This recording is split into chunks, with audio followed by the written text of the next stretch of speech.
Welcome to BS 101. And I'll, this is the intro for today, and I'll just go through the sort of the layout of the course, what we'll be doing here.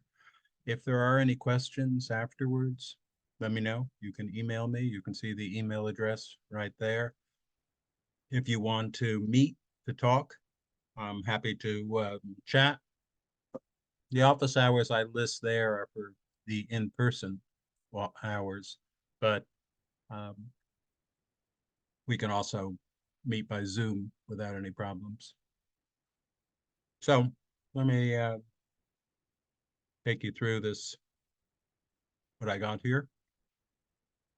Excuse me. Um, so actually, first, a bit about me. I right now I work both here at City College, teaching political science, and at the city of Goleta. I'm on the city council there. So if you have questions about local government, feel free to. We won't really cover too much about local government. We'll cover a little bit about state government, but not so much about local government. If you have questions, want to talk about it, let me know. Uh, I previously worked. Oh, I have two ands on that one. Uh, I previously worked and taught at George Washington, and then before getting a PhD, I worked for the federal government in what's called the Office of Management and Budget, which does budgeting and regulations and other things for the federal government. It's a part of the executive office of the president. I was there during the Bush administration and the Clinton administration, and actually the other Bush administration too. It's a long time ago. Uh, so what will we do in this class? First, as this first one says, let's see if I can move it a little bit. So here we go. It's aims to look at sort of the basic underlying principles in political science. And that's the first lecture that we talk about. Here are these basic concepts with political science, and we'll try and discuss those and then use them later throughout the course. So try and make sure you can understand those concepts because we'll be referring back to them. We'll talk about the political system, the electoral system, that is voting, what candidates want, and what voters, or excuse me, candidates try, what voters want, what candidates may deliver. Uh, the incentives that are built. We'll talk about public opinion and how the ways are that you can accurately evaluate public opinion and ways that sometimes it can be manipulated or misleading. We'll talk about institutions and how institutions structure and guide the structuring of policy. And when I talk about institutions as we go along, I don't mean an organization. I mean the incentives that are created. I mean the rules that we create for how things operate. So do we talk about, in the case of voting, do we talk about having just a majority wins? Or do we talk about saying you need to have at least 50% of the vote? Or, for instance, or do we say we're going to have the top two finishers be in a runoff election? There's lots of ways that people can design, whether it's voting or other sort of processes, and we'll try and understand that. And then we'll also talk about just American history and how the country was formed from before the revolution to the Articles of Confederation, which was essentially America's first constitution, to the Constitution itself, and then the institutions that were created. So this is the textbook. It is American Government, Power and Purpose. Make sure when you look at it, you get the core edition. As you can see, there are different types of editions, that's versions, and the core is the one that we're using. The most recent is the 17th edition. If you get or have access to a different edition, it should be fine. for the most part. You'll have to adjust the pages, the particular assignments for reading, but most of most of the time they are consistent, more or less. So chapter, I'll maybe start with the beginning of the chapter and go up to the end of a particular section. And while the pages might be slightly different in a different edition, the same uh, material is going to be covered. Here's the, you'll obviously as an online class, you'll be focusing on Canvas. Here's where you'll go. You can look at here's the textbook it describes. If you want to buy an ebook, there's a link for that there. And here's the syllabus. Class notes, we'll talk about that in a bit. The syllabus is lays out the material that we're going to do. It's possible I'll change things along the way in the syllabus. I'll let you know, of course, and I don't intend to change, but it is all the readings are there, all of the list, primarily of the readings. If you look at the online one, there'll also be links that you can access the readings directly. The lectures each week are going to be posted, and those are going to be found in the modules. I think everyone should be conversant or familiar with Canvas. Canvas is divided up. If you look on the left-hand side here, you'll see modules, and in the module section, you'll see a bunch of different things. In this case, it shows the readings. We have a quiz that's listed, a video, and then a quiz dealing with the video. There's this is a chapter quiz. So each of the chapters have their own quizzes attached to them after the week, or in some cases longer than a week. And the lectures, I'm recording lectures and posting them, and you'll find them in the module for that week. So there's the chapter, the readings, and the assignments. So in this class, it'll be much of the grade is going to be based on the quizzes and simulations and discussions and so forth. Those will all be, that's 35% of the grade.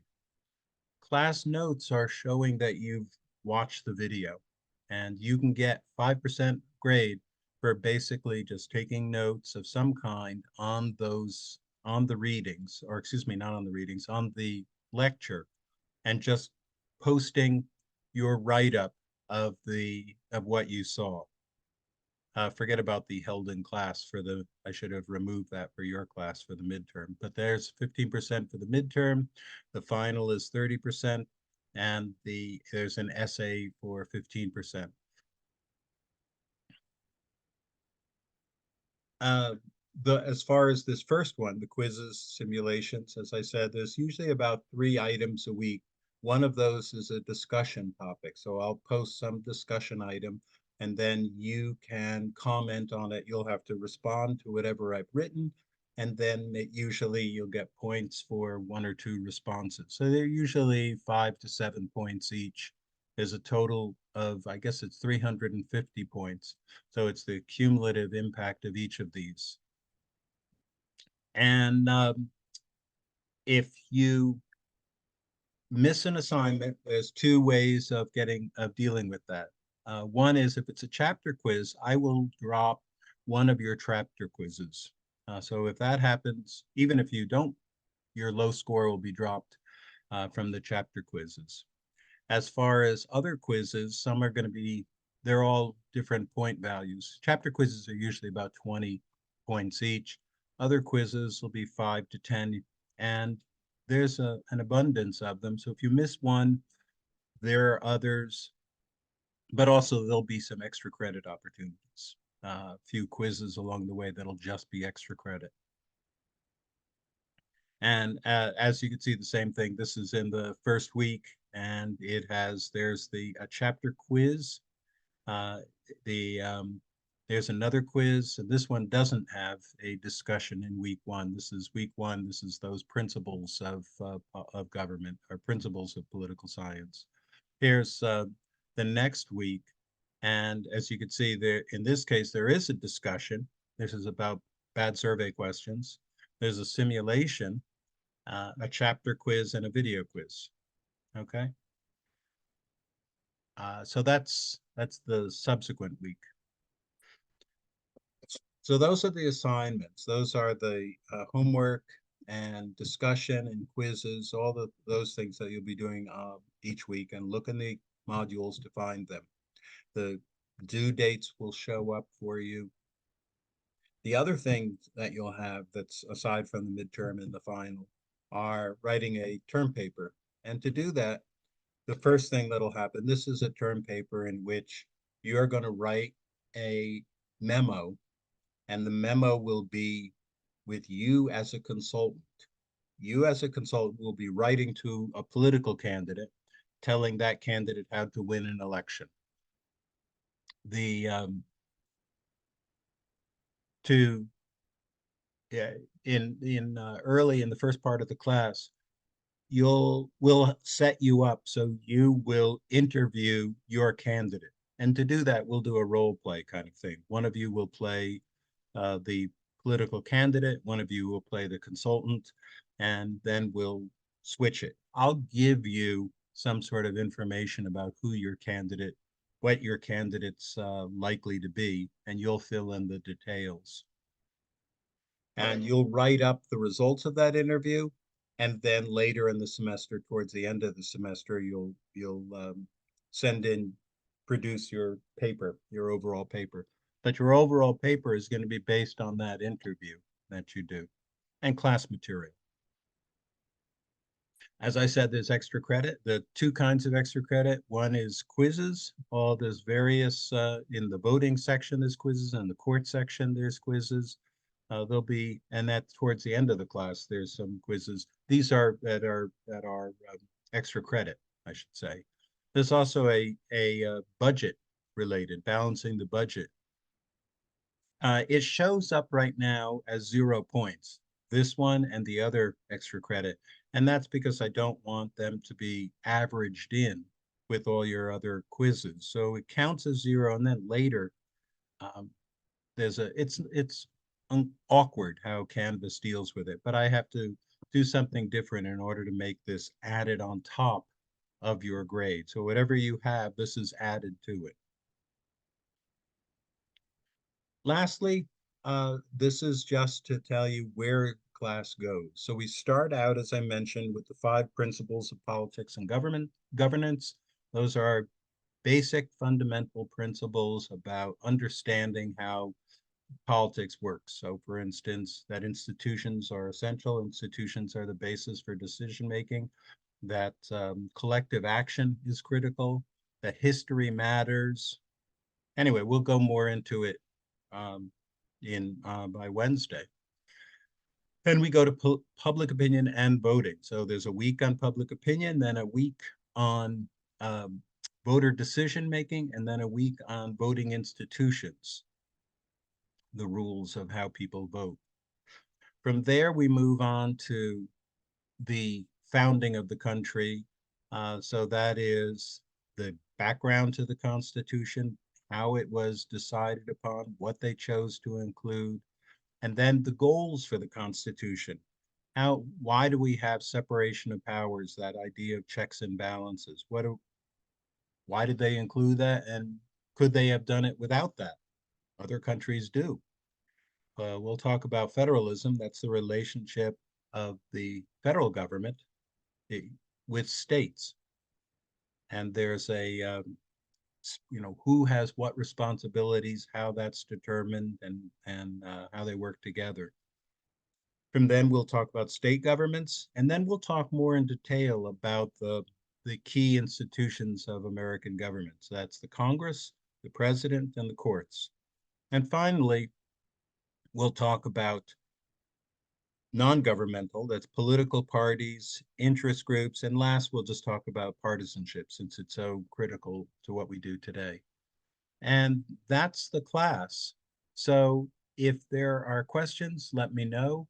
But otherwise, have a great semester and we'll talk again.